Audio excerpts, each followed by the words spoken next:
So yeah, I guess we'll get into Mortal Kombat 2, the sequel to the notable film from 2021 titled Mortal Kombat. And before we get into the discussion with the new film, I just want to touch upon my thoughts, and I'll ask you, Vincent, about your thoughts about the previous one.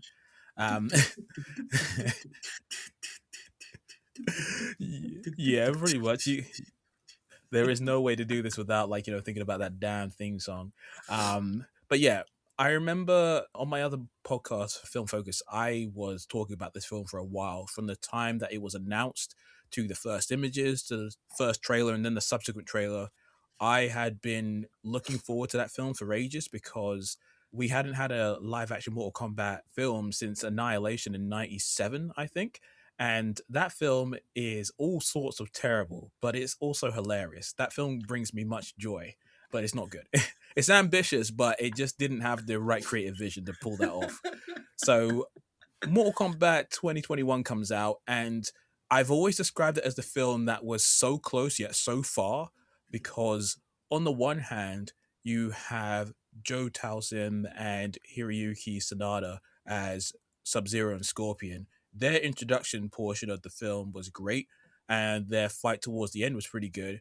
And I like the way they utilized Sub-Zero as this sort of boogeyman running around taking people out. The use of his ice powers was cool, and some of the fatalities were pretty sick, especially with Liu Kang versus Cabal, and he uses that fire dragon on him. And some of the action stuff was cool, and I liked certain aspects of the film, especially the film score from Benjamin Wolfish. I thought it was a nice mix of orchestral and a little bit of electronic stuff. And he used the original techno syndrome as a leitmotif throughout the movie in really good ways. But the film introduced a lot of really weird things. Firstly, Cole, who shouldn't have been there, just the plainest of plain people, uninteresting in every way. He has a family, and I think that's his most notable attribute. And then he gets literal plot armor, which was just insane. The idea of arcanas was just strange with the whole what do you call those damn things? The weird Tattoos. dragon tattoos that everybody had. And Did they have that in Annihilation too? yeah, and it was so weird because the weird little dragon came off of the person, flew up into the screen with the same repetitive animation, and then just disappeared. I'm like, what the hell is that? But yeah, all the people from Outworld were basically jobbers. They were all really trash. When you're making someone like Goro look bad, that is impressive. The coolest person in the movie got killed. That was Kong Lao, because he, messed up Natara in a really cool way, only to get his soul sucked by bloody Shang Tsung. But there was no tournament. Several of the characters felt underutilized. It was a little too serious, and the dialogue wasn't great. I defended that film for a little while, but upon watching it recently, hours before watching the new one, I was like, yeah, this film don't hold up as well. I still like it, but it's still a far cry from what it should be. So, Vincent, what did you think of the 2021 movie? But you forgot the best thing about the movie, and it's Kano. Oh yeah, crap. Josh Oh Lawson. my gosh. I am so sorry I didn't put him in the positive section. Honestly, every time he was on screen when I rewatched the original, I was like, oh wow, he really is carrying this film. He had so many good moments, and his timing was fantastic. There was one moment where he was held hostage by Sonya in her house, and she was talking to Cole. And there was one thing that she said, and he basically just did womp womp from a distance. The timing of that is perfect. So yeah, I forgot to mention terribly, but yeah, Josh Lawson was the star of that original. Well, yeah, Mortal Kombat 2021. That was quite a mixed bag, really. It's just tonally lopsided, you know? Like you're expecting more fights, you're expecting a tournament, you're expecting Mortal Kombat, right? You're expecting like a certain level of camp and cheese, and yeah, that semi-serious bit kind of took a lot away from it, especially when they're trying to get all these fighters who are known for their fighting to try to deliver like long lines, right? Like it just, I don't know, it just didn't seem to land for me. I mean, the fights were great when it happened, but yeah, like let the actors do the acting, let the fighters do the fighting, and I would say yeah, then of course yeah, there's Cole, Ugh. everybody's like favorite ragdoll basically at this point. Um, Yeah, like nothing else that you've said that I haven't really like touched upon. It's fairly straightforward. Though back in 2021, it's one of the films that I really didn't like that year. It was basically bottom three with I think Let There Be Carnage basically topping Ugh, that one. God. Yeah. Or did Carnage come out the following year? I liked Morbius more than Mortal Kombat at a certain point. That's a statement. Damn. Yeah. I guess. I mean, that's just like picking two types of like poison. Like one might just be like slightly what will kill you slower. I don't know. I would, God. yeah, I'd use a scatological comparison, but I don't know if we want to get Yeah. certain um. different types of, yeah, Yeah. bodily fluid. Maybe some other time. I don't know. Maybe some other um. time. But yeah, like with Mortal Kombat 2, I think a lot of people had a notable and understandable amount of apprehension. You were bringing back the same director, most of the original cast, but they had made some changes in terms of the writer, and they changed the cinematographer as well. And from the interviews that were coming out about this film, I'd literally read almost every one, anything to do with the director, the producer, Ed Boon, who was talking about this film a lot more, and the cast as well. They were all saying, we've heard the fan feedback, we're going to make some changes. And as soon as the first trailer came around, it was clear that there was definitely some changes going on. You could tell that there was a little bit more budget in the movie. The location seemed more in line with the games. There was more color, and you could tell that there was more humor involved. And obviously, the big notable introduction of Johnny Cage being played by Carl Urban as well. He was pretty much the most notable person that's been attached to this franchise, which is definitely going to attract a bunch of people who had no interest. But given his notoriety on The Boys and now some of the recent films he's been in as well, more eyes are on him now than there has been for a while. So having him join the Mortal Kombat universe as an older Johnny Cage is bound to get some people talking, and it did. So the second trailer definitely worked for me a lot more because the first one I'm like, yeah, I can see where they're going with this, but I'm still not sure. I saw the film opening night. I actually saw it in this thing called 4DX over here in the UK, which is like, imagine like watching your film, but you're on seats that move around. So it's almost like you're on a weird roller coaster, and you have steam coming into the cinema, flashing lights and weird little things that can spray you from your seat. Were there pins coming out from the handrests, like when you were at Mate, the if that pit? had happened, my mum would have Yeah. like literally like had a heart attack or something. I don't know. Thankfully not, but there was a lot of like seat movement for any sort of key thing that was happening. Any punches, kicks, fireballs, or someone got murdered in a notable way. The chair was just jiggling all over the place. It's like Christ. It was almost distracting at certain times because I'm like, I'm trying to lean forward just to try and focus on the fight while my chair is freaking out, having a heart attack. Um, but yeah, like straight up, I enjoyed this film quite a bit. I really had fun with it. Fun is literally the word I would plaster on this. It feels like an improvement on the last film in every way, in the sense that the fights are more consistent. There is a lot more fatalities going on. I feel like there's a better use of characters overall. Everyone had a part to play. I like the visual design of most of the film. You know, again, colors, better lighting, everything just seemed improved. And there were definitely some standout characters who I didn't expect to take center stage. But yeah, I would say it was really good. Just obviously some issues in the story and character department. And if you're a stickler for being lore accurate, there are definitely some changes that I could understand some people being like, kind of pissed off about. But otherwise, I had a good time with it. So yeah, Vincent, your immediate thoughts? Well, yeah. One thing that I noticed is like how the film was delayed. It was supposed to come out last year, and whatever it is that they did between October and like this month, basically when it came out, I think it really worked well. But then again, like it's a Mortal Kombat movie, you know. The bar is pretty much set at the lowest point Fair. from the 2021 film. So I'm just gonna go. What else can they possibly screw up with at this point, right?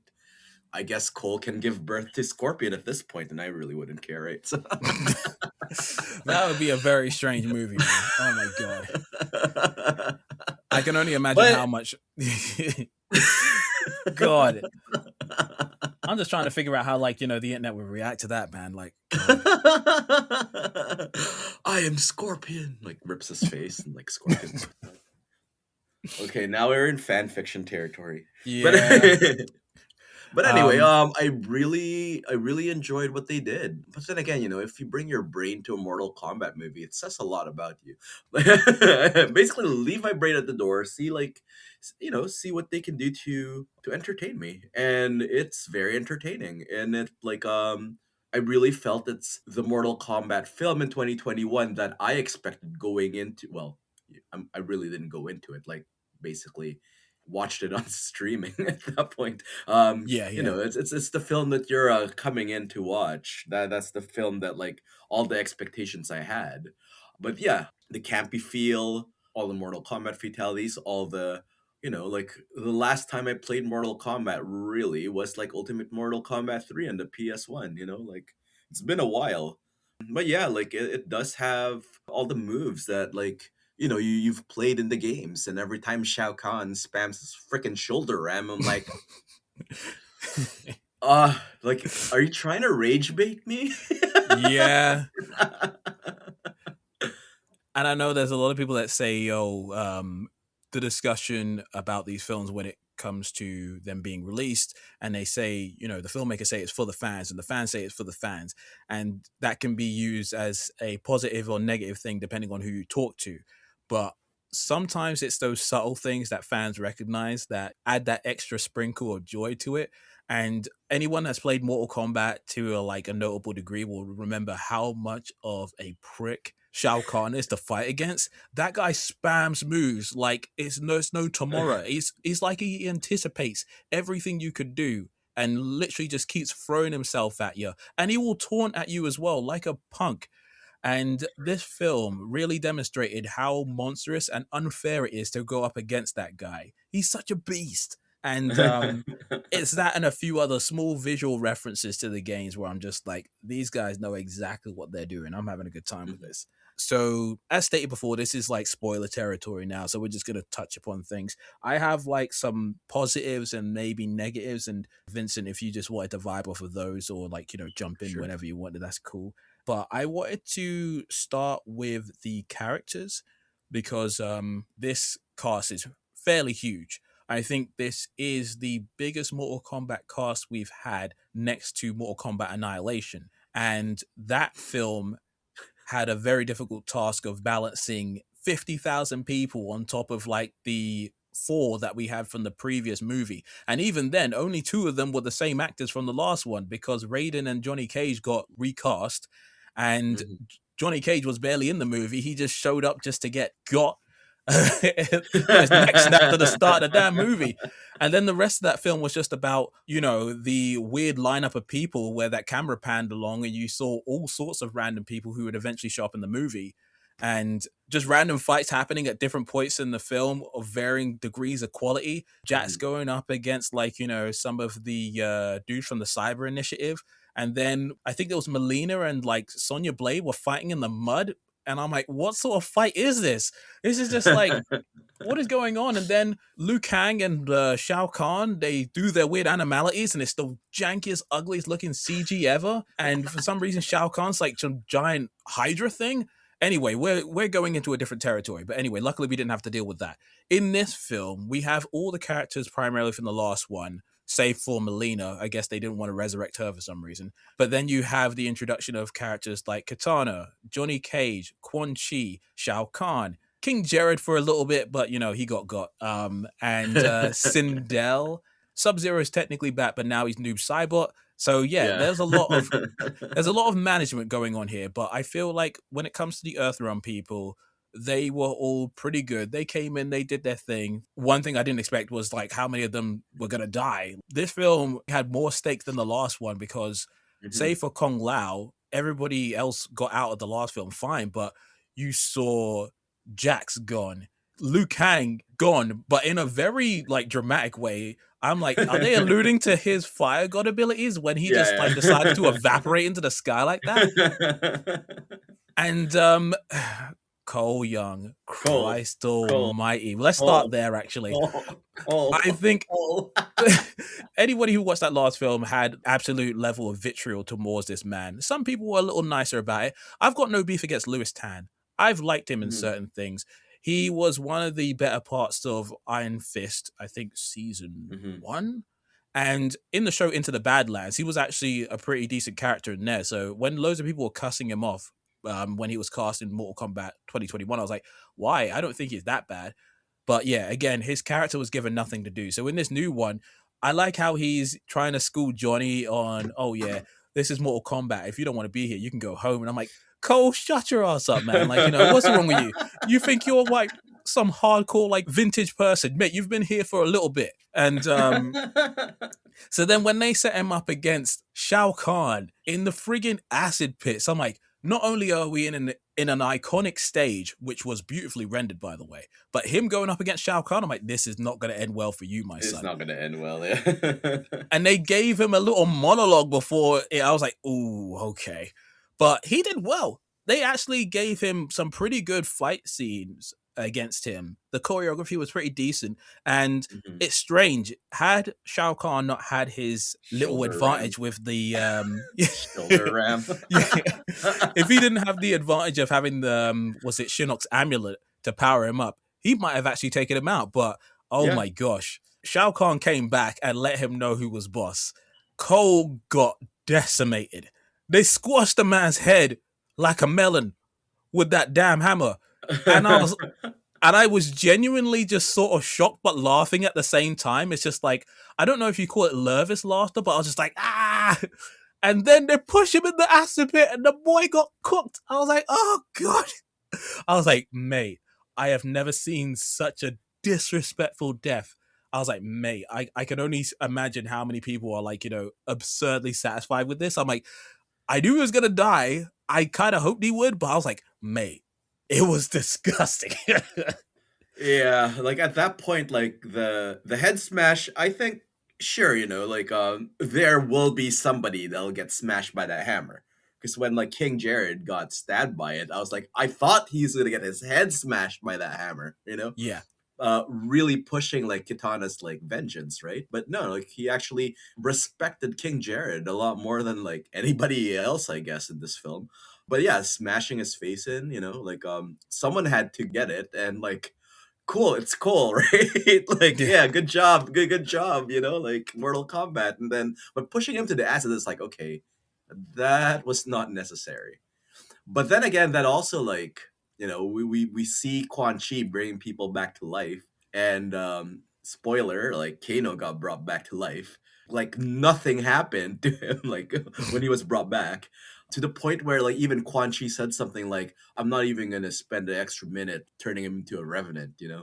So he gets the best out of both worlds, I Yeah. guess.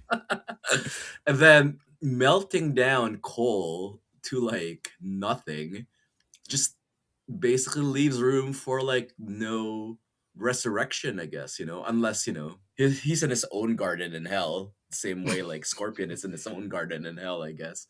Maybe he's with Scorpion now, cultivating his freaking bonsai trees, right? Like, Yeah.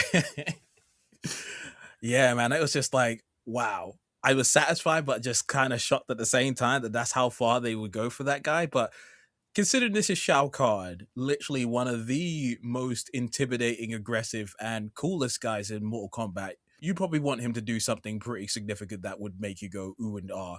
And I think the physicality was there, the voice was there, and every person he went up against had a hard time. And again, he technically had a bit of an advantage, but even on top of that, from the time he first showed up and fought King Jared, like King Jared, actually, I want to shout out him a little bit because as far as I've seen in any of the games, he never had any like significant moment to fight Shao Kahn. So the fact that they made him a fighter and had a pretty cool battle for him, it almost kind of reminded me of the situation in Game of Thrones where like was it Prince Oberyn went up against like was it the the Mountain? mountain, yeah. Yeah. It's a mountain, And yeah. it almost felt like that kind of situation where like King Jared was doing a little pretty well for a bit, but I'm like, something gonna go bad for you, my son, and it did. He got fucked. But yeah, like Shao Kahn, his physicality was really good. I quite enjoyed this, and Shao Kahn has not had too many like live action iterations. He's only showed up in the Mortal Kombat Annihilation and in the Conquest TV show, and this is definitely his best appearance by far. But I want to touch upon like maybe my three favorite people in the movie, and that would be Kitana, Johnny Cage, and Baraka. I think Mm, each of them added something really fun to this movie. I'll touch on Johnny Cage first. Now, obviously, this film was sold with Johnny Cage as like the main new star. He pretty much had the character arc that I think Cole should have had in the first one. yeah. But I also just like the idea that, we've seen Johnny Cage in his youth and seen him grow up a little bit during the NetherRealm studio games. But to see a Johnny Cage who used to be somebody, who used to be a martial artist, who used to be a notable film star, but like his career's gone to crap. He's hanging around at conventions where he's the most irrelevant person there. And that short film, like that segment of his film, it was so cheese, but in the best way. That woman with the bloody rocket launcher, and he did the splits to like jump out of the way, but the fact that the rocket hit that helicopter and exploded in the way that it did, the way she got killed as well, I'm like, this is so dumb. This is great though, but I like the fact that Johnny Cage, he's very much just not down for any of this, even after he's shown the sort of magic and the otherworldly nature of what he's a part of. He's still just like, yeah, no, I don't think I'm going to be into this right now. But after his little pep talk with Raiden, he's like, you know what, let's get in on this. And while I think someone did bring up the fact that it does feel like he didn't have as much of a transition between being a non-believer to being part of the crew, I still feel like his character art worked well because he sort of found his groove, especially with his fight with Baraka. I was like, oh Yeah. my god, that was genuinely one of my favorite things. The fact that Johnny Cage basically just sort of utilized his old moves from his old movie, but then brought them into the fight with Baraka as well. It was so dumb and stupid, but it was genuinely the funniest thing ever. Just seeing Carl Urban waving his arms around with those glasses and smiling. I'm like, this is it was the perfect kind of dumb. And the fact that he did like, the punch to the nuts as well with this place. Hmm. And then him and Baraka forming this weird, like sort of like, student teacher relationship as well, and Baraka being stupidly impressed. Uh the comedic timing for that was great. Urban was a really good like introduction to this world. He fit in really Yeah. well, and I had a good time with him. Yeah, he has that like sort of Steven Seagal type of feel to him, like just Mm, being there, being the washed out actor, being super self serious. But the thing that really saves him is his own like self awareness, right?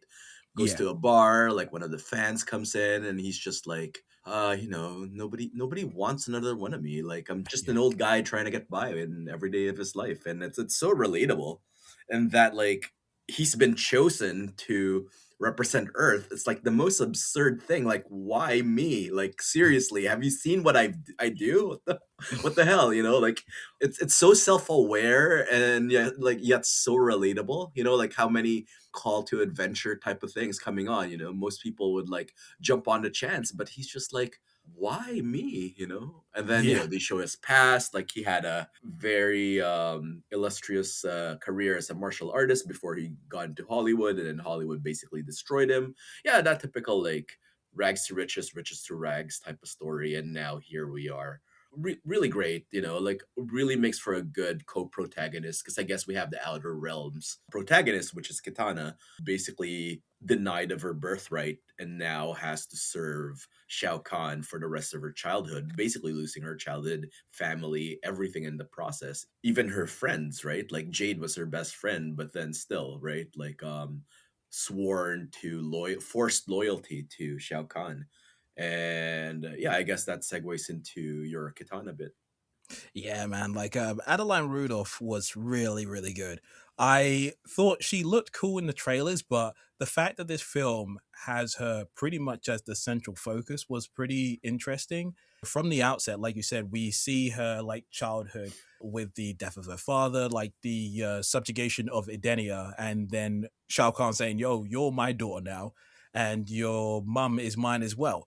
And the fact that she's been slowly training for the day that she could finally confront him, and obviously secretly running off to Earthrealm to communicate with Raiden to try and give them intel on what's going on. I thought her character art was really cool, and the representation of her, not only physically but also in terms of her characterization, it felt very much like the games. The fact that she got as many moments to shine, not only with her fight with Johnny Cage but also a fight with Shao Kahn towards the end of the movie, it felt very satisfying that it was her that would end up taking him out. And she got to take him out in a really cool way, man. She made good use of those fans, and the fact that it was a pretty kick-ass, like, fatality, expanded the fans spinning and like cutting the dude's head. I'm like, oh, this is nice. This is very satisfactory. I think it was my sister who made me aware of this, and I was like, oh, I can see it now. But Adeline really does look like the little sister of like Olivia Munn. They look pretty Yeah. similar, and I was like, huh, yeah.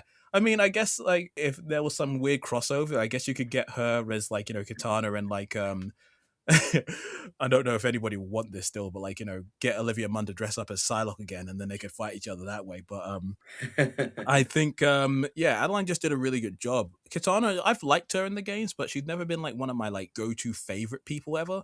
And I think I can't remember the name of the actress from the 95 movie. She was good, but again, we've never seen Katana as a proper representation of a video game character running around, fighting, doing a lot of the physicality of the fights and utilizing her weaponry. Again, her backstory was good. Her animosity towards Shao Kahn was cool. And the fact Mhm. that she has this friendship with Jade, which is tested because Jade has this alliance to Shao Kahn that needs to be upheld as well. And seeing that friendship fracture, I just vied with so much of that. Mhm. And what's this I'm reading about, like Adeline Rudolph having an actual twin sister, and now fans are are petitioning for her to come back as Melina, right? So Yeah, I mean, like it's weird because again, one of the strangest decisions in Mortal Kombat history is to include Melina in that first film and only allude to Katana with like one of her fans in the in Raiden's temple. But it barely felt like Melina because she didn't really get to do much of Melina's stuff. And a lot of what makes Melina important and interesting is this relationship to her sister because she's a clone. She was created by Shao Kahn to be like the daughter that he wanted, and yeah. she's made from like I think Tarkatan like DNA as well. And the Mhm. fact that all of that was sort of thrown aside for just an early appearance in that film, but these two don't look the same. And I guess Melina's body is still intact, so Quan Chi, if he really wanted to, he could get her back. But Oh yeah, as uh, a revenant too, you know, like it's yeah, not but that I don't hard know. I if mean, they we really could. wanted to. I mean, if they really wanted to, they could just like say, we're just gonna do Melina again, except this time we're just gonna borrow the actress that looks like her. I don't know, we'll see. But it would be interesting if we did end up using her twin sister to be Melina. That'd be funny. But yeah, speaking of Tar Cottons, let's talk about Baraka. Baraka, man, what a lovely guy. Baraka, I've never really cared about him that much until I think maybe MK11 and then MK1, because I feel like they did more interesting things with his moveset, but also his characterization as well. And in this film, he's just this notable warrior of his tribe on the outskirts of the castle, I think. And he's a very intimidating dude. He's definitely a warrior who likes battle, but he doesn't want to waste his time with the Earth Realmers when they call to him for aid. But then when Johnny Cage starts talking shit, he's just like, okay, you know what? I'm gonna come after you. And their fight was pretty fun. I liked the way it was handled, but I also just liked the way it concluded. Johnny Cage was able to again utilize his history of like martial arts and being a film star to get the better of him in battle. And the way Morocco reacts is just so unexpected. He's just like, yo, that's the best fight I've ever had. Johnny Cage is the best guy ever. We're besties now. Show And me your ways. Teach yeah, me your ways, master. and I love that. I think, yeah, it's one of the things that I really enjoy about this film is just the different dynamics between characters, because in the games, a lot of these people are either good guys or bad guys. There's not really much intersection there. Some of them can be anti-heroes, but, or some of them change sides. But with this film, especially how they handled Baraka and Kano, people who, again, mostly are just there to fight the Earthrealm people, to see Baraka in a situation where he's friendly with Johnny Cage and wants to be his disciple, to the point where towards the end of the film, Johnny Cage is telling them stories by the campfire. I'm like, God, this is crazy. He looked horrible just like he did in the games. The utilization of his moves was cool. He was the right kind of dumb but intimidating at the same time. He was Mhm. great. I had a good time with him. Yeah, that was one of like the better scenes that like I was waiting for like a good fight to come up, and then that showed up, and then basically it's a turning point for Johnny Cage's character. And watching it on IMAX, they had this really subtle thing, like we had it at the 16:9 aspect ratio, and Oh when yeah. the fight started, it started like shooting up to this full IMAX like shot screen, and I was just going, "Wow, this is fantastic!" Just watching this like hilarious fight, and basically culminating in that caged heat like final move, Mm. where Barack is just going, "What am I doing? What is going on?" But while all of us are going like, "Is he gonna get his ass kicked and like carved up?" It's like, no, like they went all the way with it, and yeah, that was really fantastic time. Like that was great. Yeah, no, for sure. And I want to stick these two together. I want to touch on Ludi Lin and Max. I'm not sure how to say his last name. I think it's is it Huang or like Hang? Wrong. I'm not too sure. Huang, Wrong. sorry. But yeah, like that was Luke Hang and Kong Lao returning as a revenant, because ask anyone who saw this film, they will be talking about these two as the top tier highlight of the movie, Yeah. because their fight was insane. Not only was it in a classic stage, recreated really well, but this fight was stupidly intricate with two people who are clearly like what the best martial arts in the Hmm. film, best martial artists, save for like what Joe Towson, who we'll get to in a bit. But this fight was literally just the Shaolin monks going at it, utilizing their abilities. So Liu Kang with his fire, along with Kung Lao with his hat. But the fact that these two are fighting each other while Kung Lao's throwing that hat and is flying in between them as the fight's going on, I'm like, oh, tension, man. I'm like, oh, Liu Kang, watch out, man. Watch out for that hat. It's Yeah. coming back. It was just so well choreographed. There was a lot of time for you to be able to see the characters like punching and kicking, not too many quick cuts. The camera work was really good, and the way the fight ended was really, really solid as well. Hmm. With Liu Kang pulling Kung Lao onto his own hat and killing him, but then also having like just a smidge of an emotional center to it as well, where it's like, "Yo, man, brother, we're gonna bring you back, but not today." And I'm like, "Oh, So good. Yeah. heartbreak." It's But it was, yeah. yeah, go on. The thing with the hat in the ground, and I was just like, I know what's gonna happen to that hat because that's a cheap move I use. Yeah, yeah, yeah.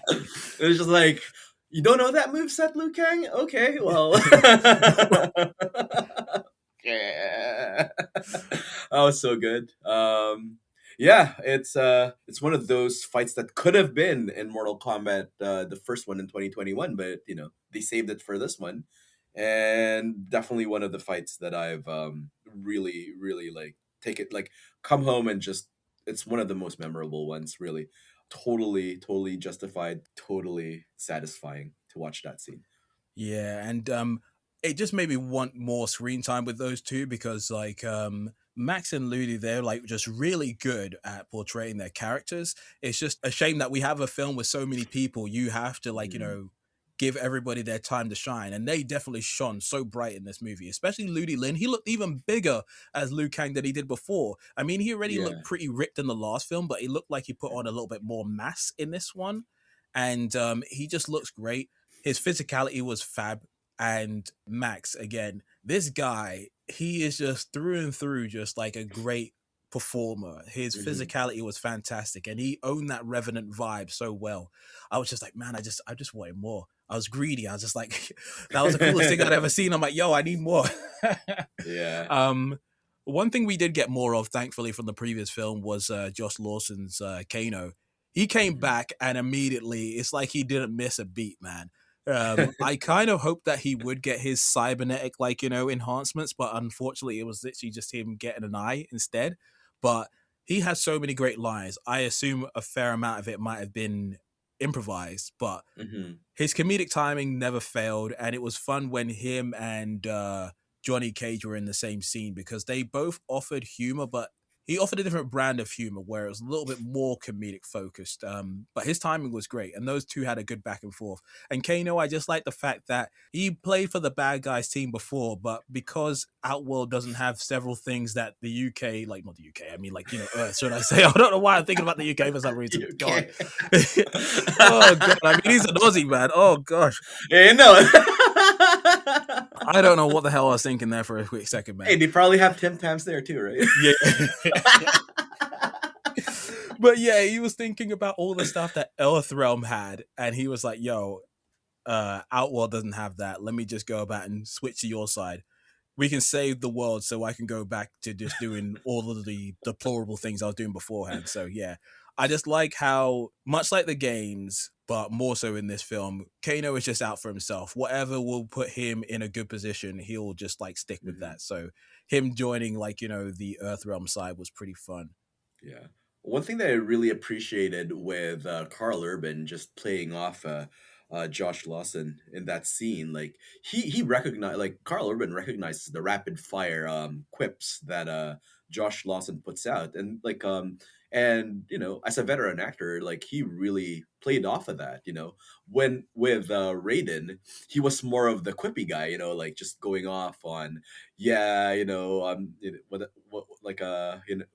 just being sarcastic with all the wisdom that Raiden was giving him.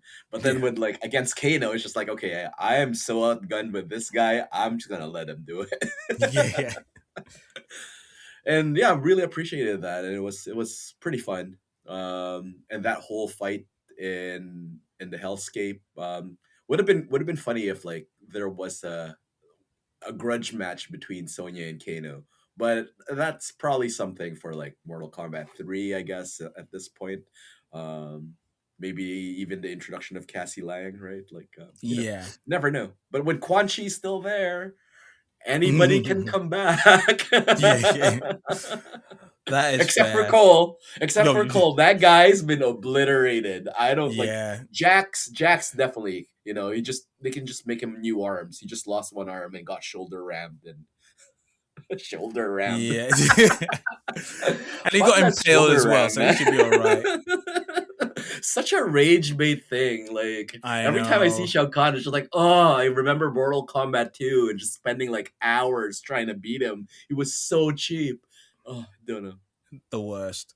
And just in terms of like I guess the other two people who I liked, seeing Sonya and Jax back, they did their part. I mean, I guess their roles felt a little bit more diminished because of like the other people involved. But again, seeing them get to fight, have their interaction with Johnny, and get to play up the humor a little bit. Like again, when going back to that bit where they were in Baraka's village and they were saying to Johnny, "Oh yeah, like you're gonna die," and when Johnny's looking back at them and they're all just like, "Yeah, you're going by," um, I feel like even in the small scenes that they had, I felt like they felt a little bit more comfortable and a little bit more relaxed in their roles, and I enjoyed the contributions to the movie. I just wish we got to see more of them.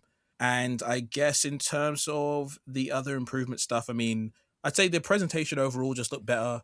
Like the CGI was like a lot more higher fidelity when it came to the elements of the characters' movesets, when it came to looking at certain areas of Adenia and Outworld. There was just a better set of clarity, even though the locations that the characters were immediately in were probably kind of small. Just the areas felt more expansive than they were before. Whereas on Earth in the previous film and Outworld, they just were a lot less distinctive. In this Yeah. film, you had like very game specific locations, and the fights had like all the gore and violence you would have wanted, but it just looked very clean, very nicely done. And again, the color that was implemented in this film was a lot of blues and reds and yellows.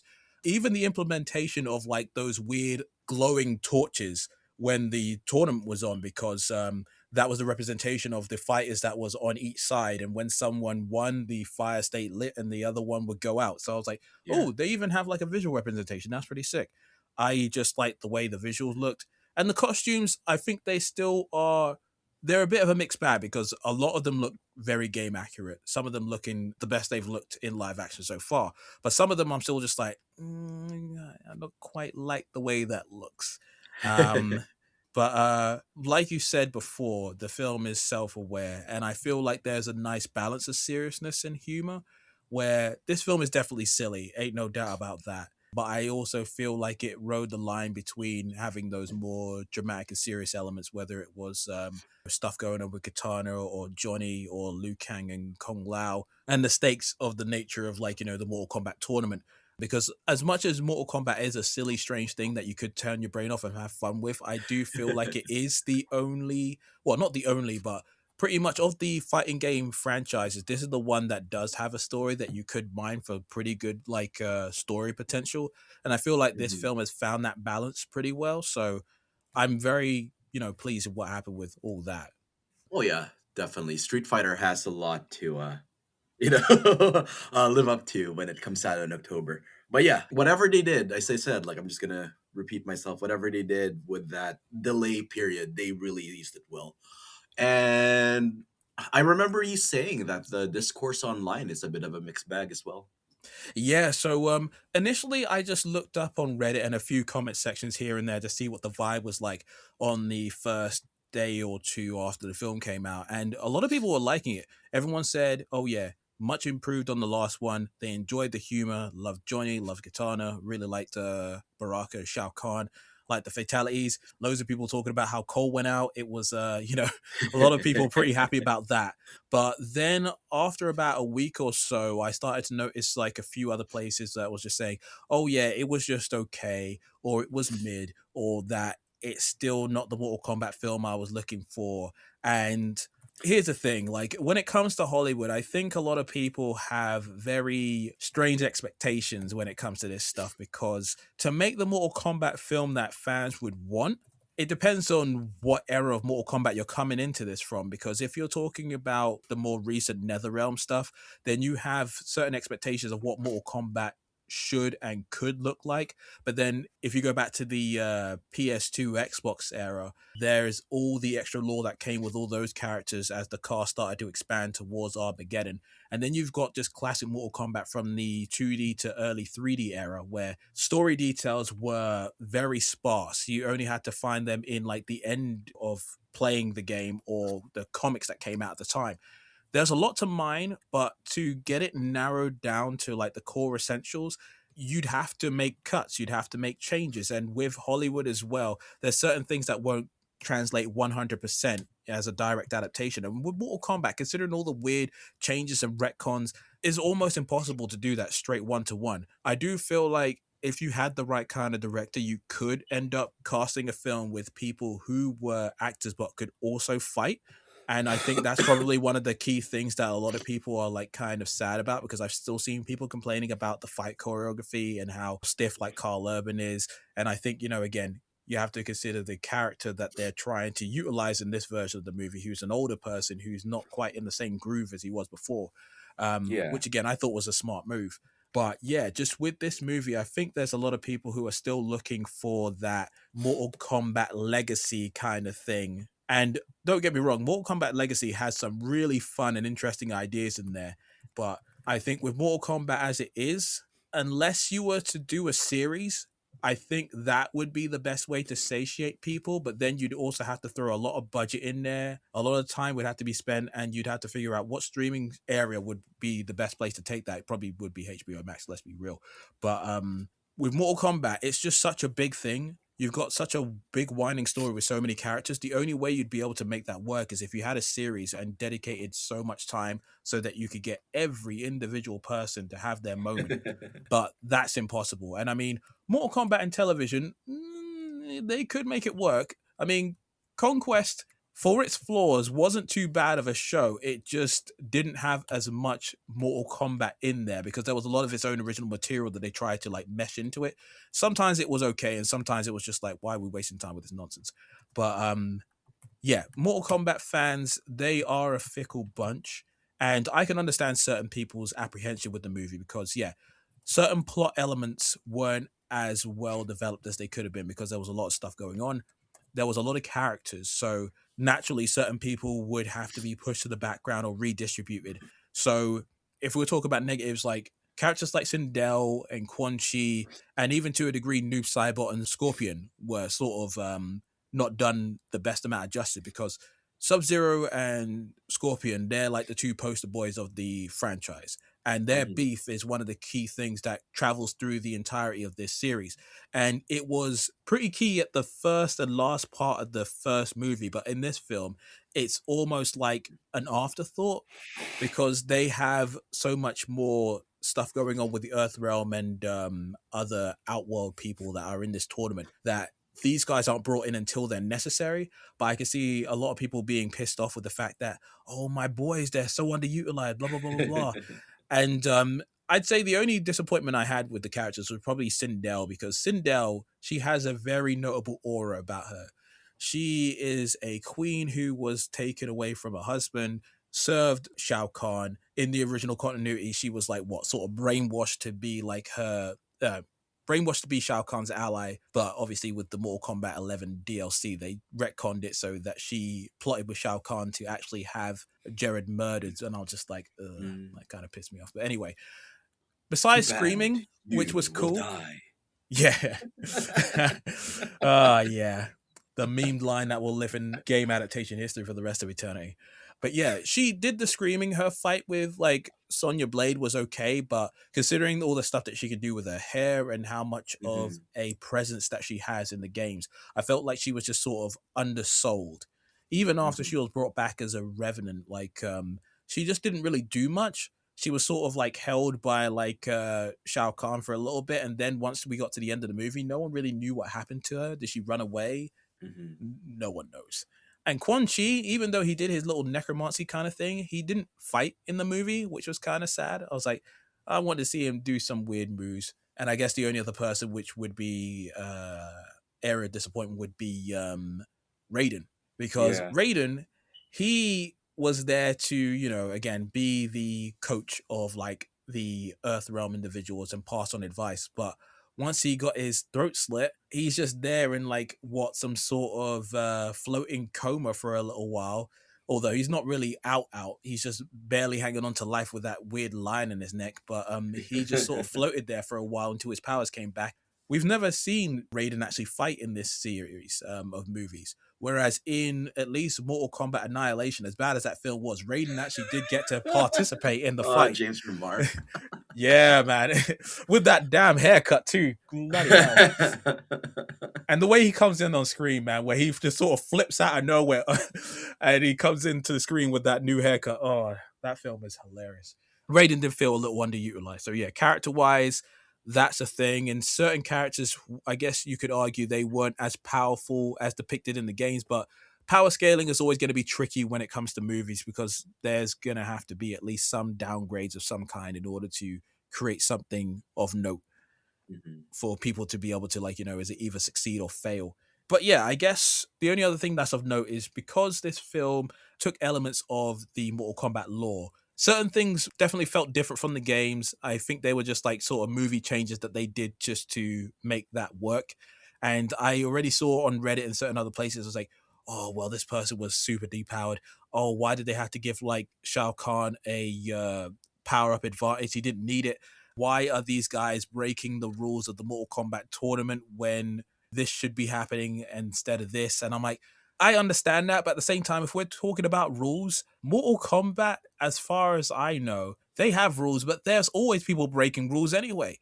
Especially in the NetherRealm games, there's certain people that are supposed to be doing things according to the rules in quotation marks, but there's still cheeky man outworld people doing things that they shouldn't be doing, and certain things that get amended here and there as well, or retcon. So I just feel like people doing stuff outside of the tournament or breaking rules, it's just part of the course, really. So I didn't really see that as too much of an issue. But yeah, I don't know if there's anything there that you want to touch upon.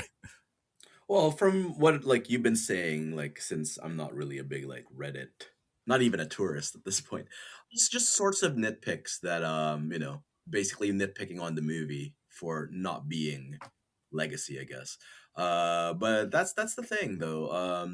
In terms of serving the plot, serving what the adaptation asked for, I think it did its job.